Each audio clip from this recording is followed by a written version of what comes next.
On me demande souvent d'où vient la démarche de plan de développement de communautés nourricières à Petit-Saguenay. Petit-Saguenay, c'est quand même un village qui vit de l'agriculture, qui a vécu une exode rurale dans les années 80 et qui connaît aussi une grosse mobilisation de la part de sa communauté pour sauver l'épicerie, la station de gaz, l'école, etc. Et on est dans un village qui a énormément d'entreprises agricoles. C'est comme la plupart des entreprises agricoles du Bas-Saguenay sont à Petit-Saguenay, on en a 11. Et notamment, en lien avec les agriculteurs, quand je suis arrivée en stage à la municipalité de Petit-Saguenay en 2021, on a commencé une démarche de concertation avec les agriculteurs pour essayer de mieux comprendre c'était quoi leurs défis, leur réalité, les pistes d'action qu'on pouvait mettre en œuvre pour les aider, les soutenir. Depuis ce moment-là, donc depuis 2022, on a quand même mis des choses en place avec eux. Je m'appelle Stéphanie Côté, je suis dans le CA de la Coop de solidarité de Petit-Saguenay. La Coop de solidarité de Petit-Saguenay est en constant développement pour assurer sa pérennité. Le premier défi est de maintenir une cadence d'achat de la part des consommateurs pour stabiliser les revenus. Si chaque habitant de Petit-Saguenay achetait pour minimum de 50 $ d'épicerie par semaine, nous aurions cette stabilité et ça nous permettrait d'établir une régularité dans nos finances, autant en saison touristique qu'en saison plus tranquille. Les employés du CA sont très impliqués et sont toujours en mode recherche et solutions. On a vraiment une belle équipe et nous sommes à l'écoute des besoins et des demandes de notre clientèle.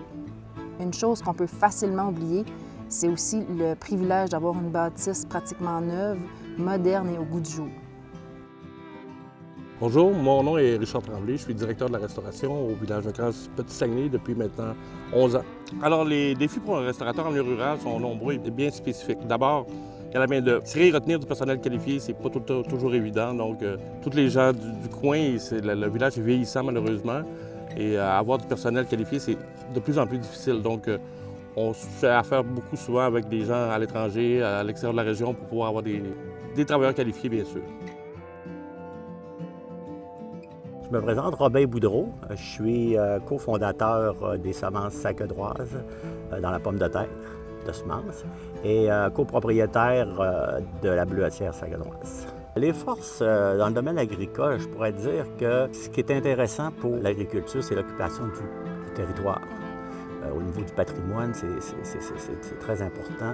Et l'agriculture comme telle, ici au Petit-Saguenay, elle se porte très bien. On a de la belle relève au niveau de de la plupart des fermes.